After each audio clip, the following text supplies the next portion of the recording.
Welcome. It's time for another episode on Lexan Digital Media. And of course, we are bringing you all the uplifting conversations from the iconic Grenada National Museum. Join me on this episode as I get to chat with Ms. Tiffany Strachan, arranger and producer of the Nutmeg Suite.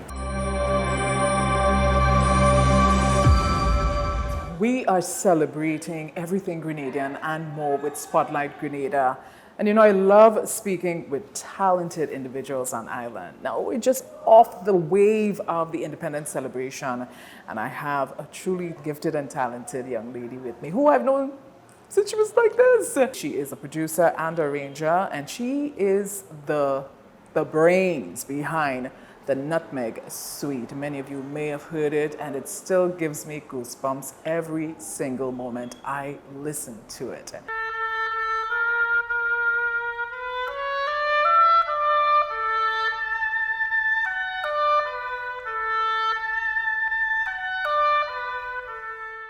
I have with me today Tiffany Strachan. How you doing? I'm good. Thank you for having me on, Lexan. Oh, you're welcome. Good to see you and congratulations. Good to see you. Thank you so much. Thank you. I really appreciate that. This is super big.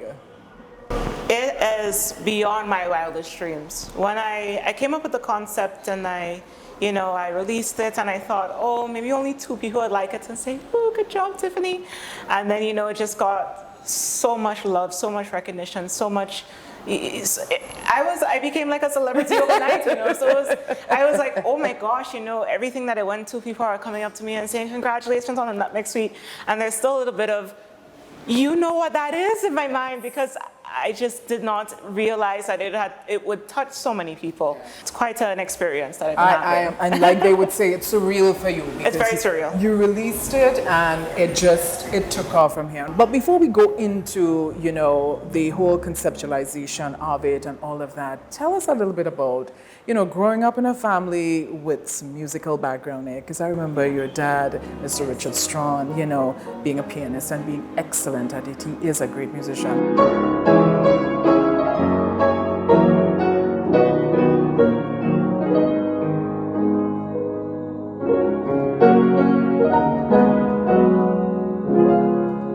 What sort of influence did that have on you? A lot of influence. There's a little picture of me. I was probably like 6 months old sitting at my piano, and I still have that piano up to this day. The piano is 108 years old, so very old. I really can't tell you when I consciously first touched the key, because I've just known for as long as I've been alive, I've been playing.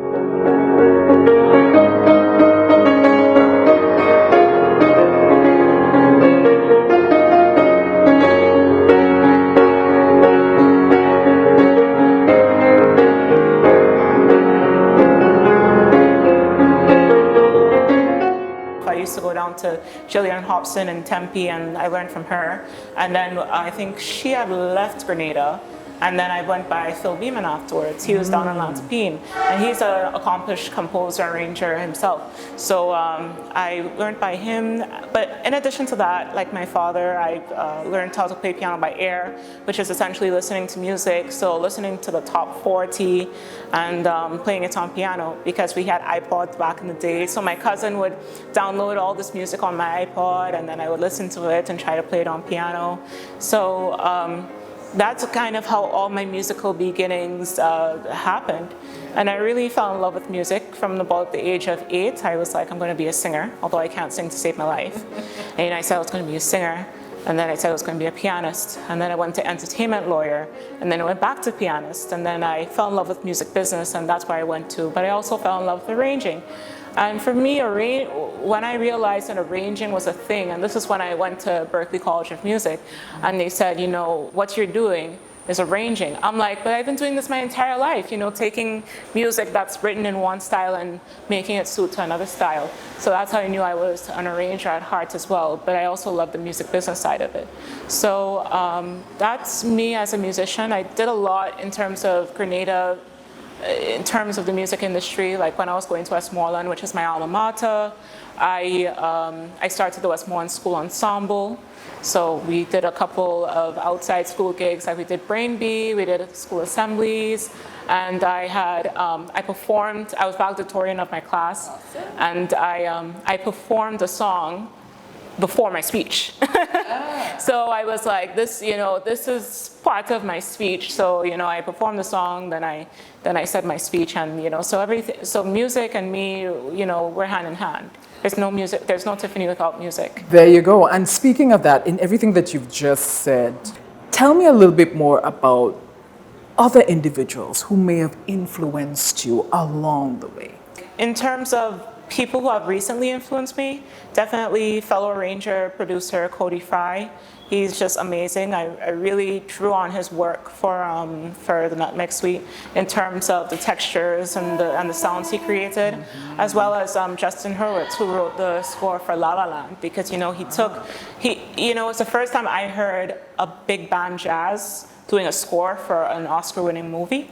So I was just really impressed with that. So, people who are out there doing something a little different, playing with textures, playing with different ideas, doing something big and strong, but something that feels familiar. Yeah. So that's my approach to arranging. And in terms of composers too, Tchaikovsky, who wrote Swan Lake and Nutcracker, because he does the same thing. He takes these textures to instruments that you might not imagine that you can hear together, and he does something different. Also, I'd like to mention one of my great professors, Bill Elliott. He's a wonderful, wonderful, wonderful Tony-winning arranger, producer. He's just so talented, and he's influenced me too, as well, in terms of my arranging techniques and mixing textures and composition styles, melody writing styles. So those are people that really have influenced me in life, and taught me to think out the box in terms of how to arrange and my approaches. And that's important. Out of the box is important. Yes. And then here comes Nutmeg Suite. A beautiful play on words, I have to say. I know you would have shared in prior conversations the whole story, but I think if you can, share the story. I know it was part of a celebration of Grenada's independence, 50th independence. Tell us about the title, and tell us about when did that light bulb moment happen for you? Like, I've got it. I want to contribute to the celebrations. This is what I'm going to do. Well, being the music geek I am, I have a lot of melodies running through my head all the time. Like, I was on Hash the other day, and I was thinking of doing a big ballad version of Finesse, Finesse. And I'm like, why do I think about these things, right? So, one day I'm just mulling around, probably cleaning or something, and I'm just thinking, oh, Fair Isle, upon the Caribbean Sea. And I'm like, oh, that's supposed to be like a waltz, I just want to see the Radisson Ballroom filled with people just waltzing to Fair Isle.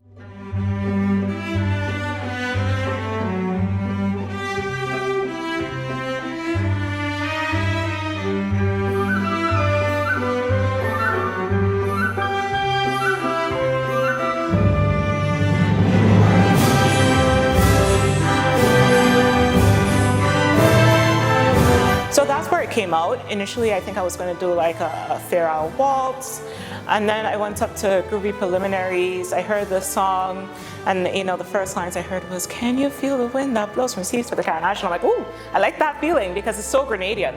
It's not just a regular soca song about life or about rum or about gyal. It's something that's very unique to Grenada. I was like, ooh, I like that song.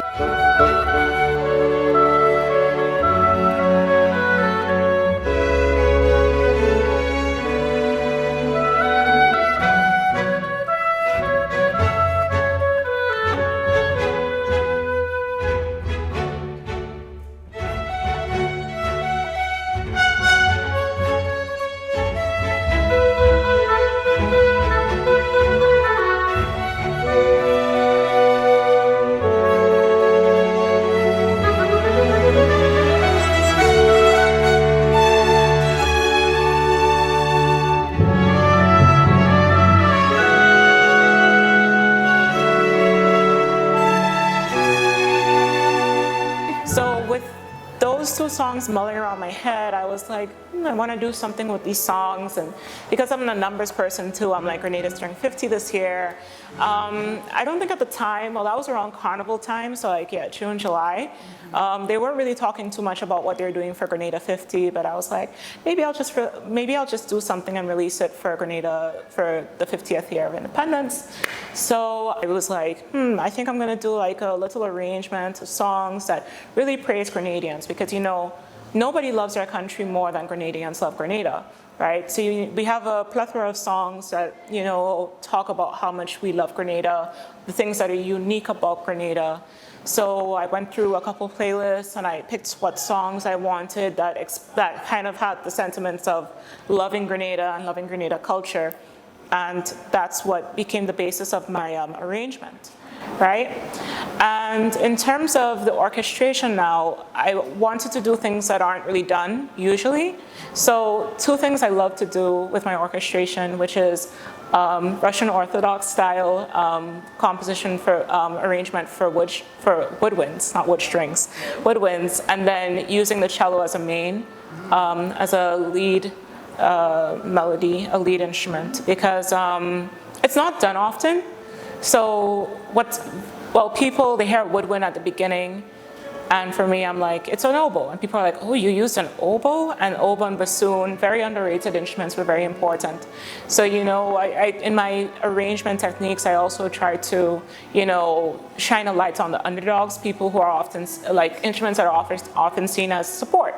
And I'm trying to, like, shine them. So, not a lot of people would think of I Love My Grenada on an oboe and bassoon. So it's something that's completely different.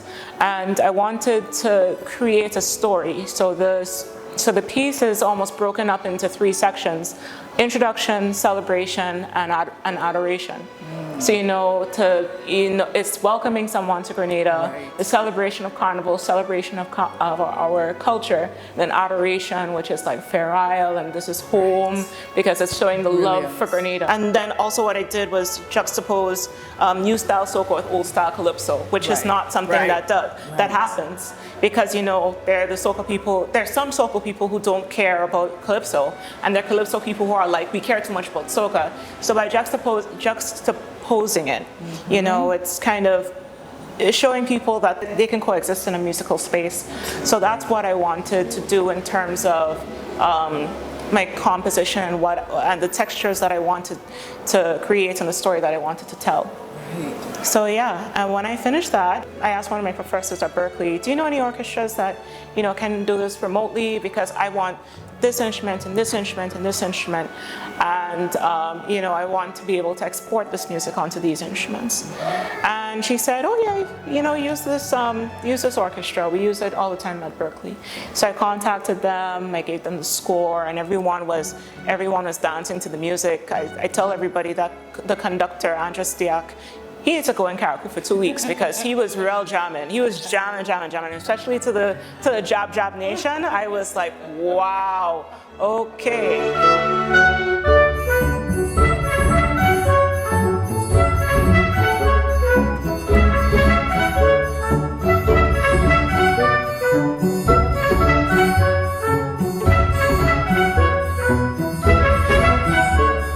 It was a really wonderful experience, and getting it done and hearing it play, I can't wait to do it again.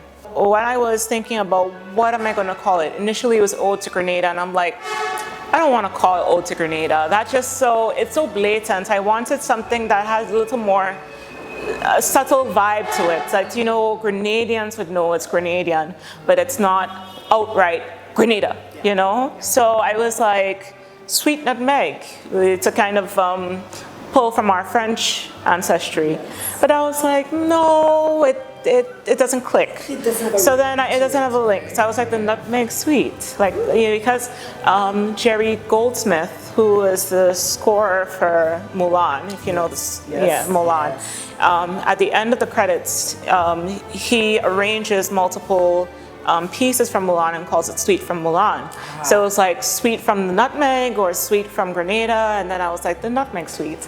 And I was like, the Nutmeg Sweet, the Nutmeg Sweet. And then because, this happened like after Karani won all his races and stuff, you know, people say respect the nutmeg sweet, you know, the nutmeg real sweet.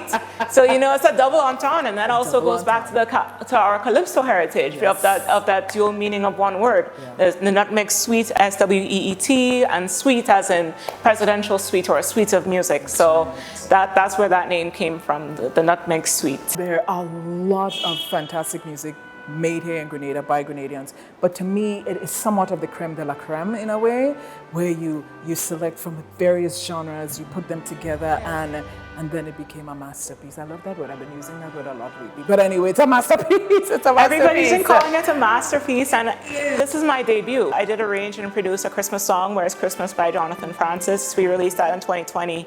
But this is like the first thing that I've done as me, Tiffany Strachan. So, you know, everyone calling it a masterpiece, it really touches my heart, because I'm like, this is a start. This is the beginning. Like, so it's great. It's wonderful. Tiffany, what would you say is the best piece of advice that you've ever received? Easy. Great professor Ralph Jacquardine from Berkeley. Be fearless and be foolish. You know, you have to make mistakes in order to learn, and in order to take the steps, you have to be fearless. So be fearless and be foolish. So yeah, and I mean, I think with Nutmeg Sweet, you know, there are 1,000 things that are stopping me. You know, I can't just write for a big orchestra just like that. No one's gonna like it. So, you know, I really had to be fearless and foolish to pursue this dream. I mean, I had to be fearless and foolish to pursue music, because people are like, you know, as I said, I was valedictorian. A lot of people, when I was a kid, they were like, you're so smart, why are you wasting your brains on music? And I'm like, it's my life. And also, you need lots of brains to practice music. You really do. There you go. You really, really, really do. It's yeah, so it's big. So yeah, be fearless and be foolish. I love it. I love it. Viewers, I'm chatting with Tiffany Strachan, of course, the arranger and producer of the incredible piece, Nutmeg Sweet. When we come back, we'll chat some more fun things right here on Lexan Digital Media.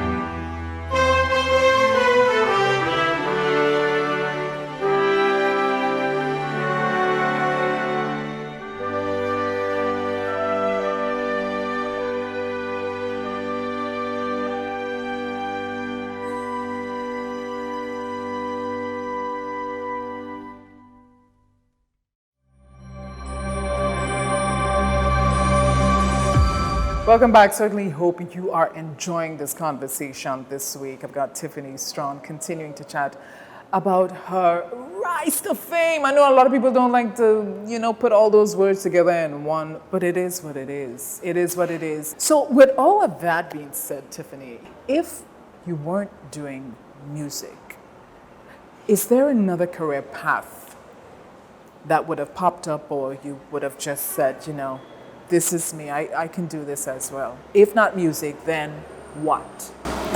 Well, I would say lawyer, which I'm going to be, but the thing is I'm going to be entertainment lawyer, so I'll still be attached to industry. But something that like completely different, probably a life coach or a professional note taker. Because I like taking notes, I like writing in books, and I'm a big stationary person. So like, I can't think of an industry, but if I could get paid for taking notes, that'd be it. I mean, everything that I can think of that's not associated with the music industry, I would still be associated with the music industry. So that's as far as you could get. You know, a professional note taker. A professional note taker. I would take somebody's chicken scratch and make it into beautiful calligraphy or something like that. That's what I would do. That's what I would do. Tiffany, how do you see your career in music and production evolving, let's say, over the years? I mean, this experience, this entire journey that you're on right now, it's beautiful.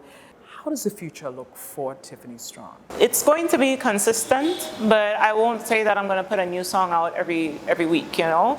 Nothing like that, especially as my career is going in a different direction in terms of not necessarily being less creative, but not hands-on with, you know, being in a studio every day, because I'm going to law school to study entertainment law so that I can be an advocate for artists, both performing and visual artists in the Caribbean, starting in Grenada.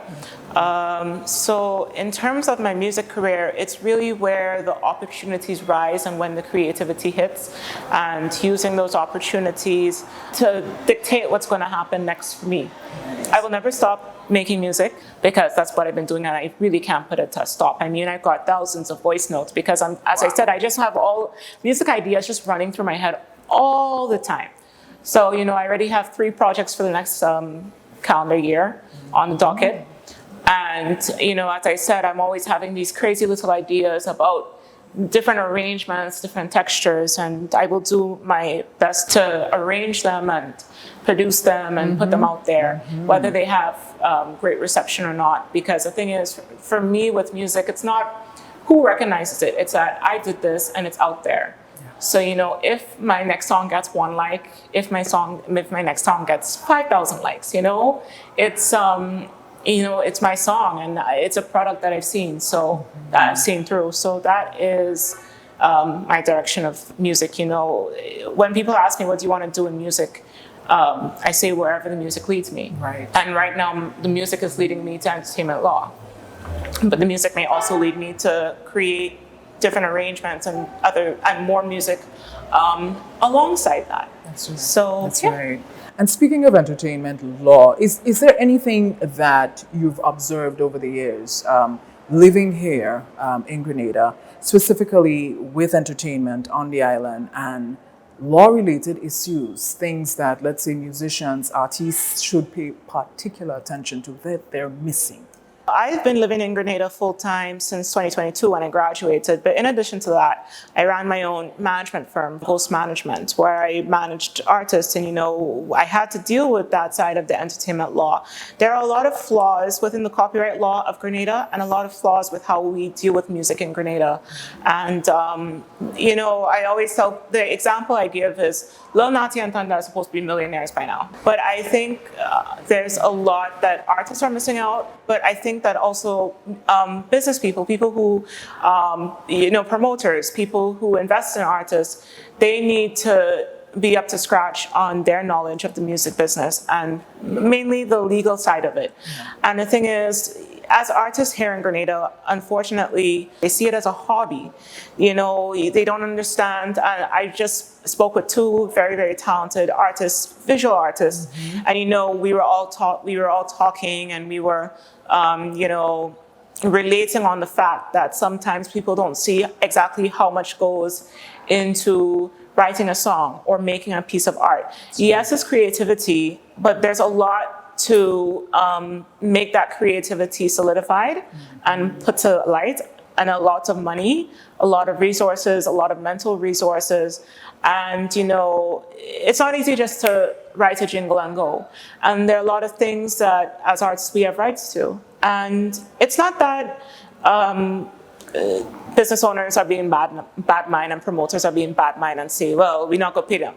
It's just a lack of education. They just don't know. Yeah. And I would like to take part in providing that education to everybody, so that, because, understanding music business, and I say music business because when I tell people I study music business, they almost forget. And then I talk to them about regular business. They almost forget. They're like, oh, you know so much about business for a musician. And I said, yeah, because I know about music business. You have to learn the business. And then you learn how it applies to the music industry. You learn about the different things and what's involved. So we haven't evolved that much in the Caribbean. And there are people who are trying to blaze a trail for creating more resources and educating more people. It's getting people to listen and finding somebody who can relate to both sides, and so there's a lot of work to be done concerning music business in the Caribbean, and artists getting paid what they're worth, paid what they need to be paid, and all that stuff. Yeah, thanks for touching. Yeah. That's just the tip of the iceberg. That's But just the tip of the like iceberg. you say, this could be a whole different conversation Oh, yes. for another time. Yes. So I got the final question for you. So if you had to produce a piece of music, right, a piece, where would your ultimate dream be to hear that piece? whether it's Broadway, whether it's silver screen, whether it's... I don't know. I really don't know, Lexan.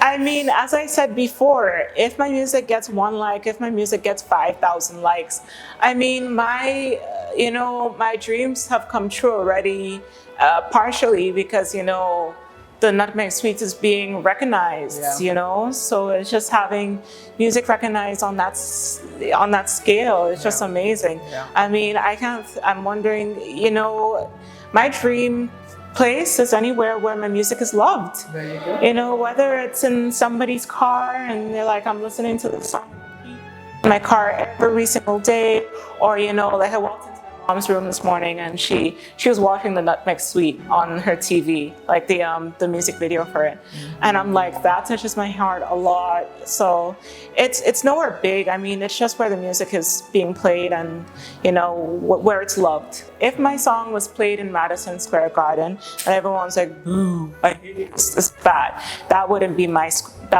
dream.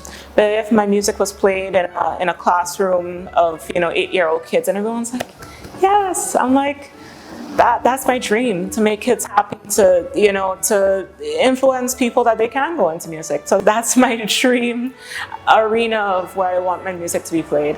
Tiffany, it's been a pleasure. It's been a pleasure. I'm so happy that you've made some time for me today and to share your story again about the Nutmeg Suite. And I hope that everyone viewing this episode thoroughly enjoyed it. You can catch a Nutmeg Suite. It's on rotation. It's on YouTube. It's on YouTube or on Spotify.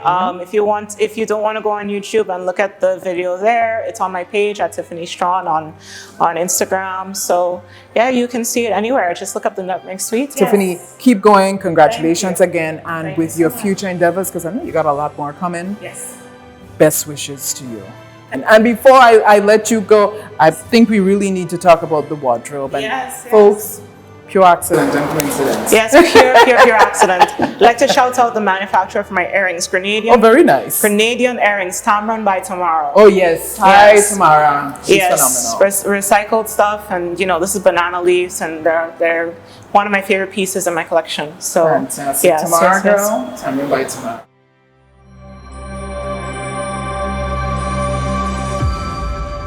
Well, that's this week's episode right here on Lexan Digital Media. Thank you so much for tuning in, and thank you also to Tiffany Strachan for joining me today.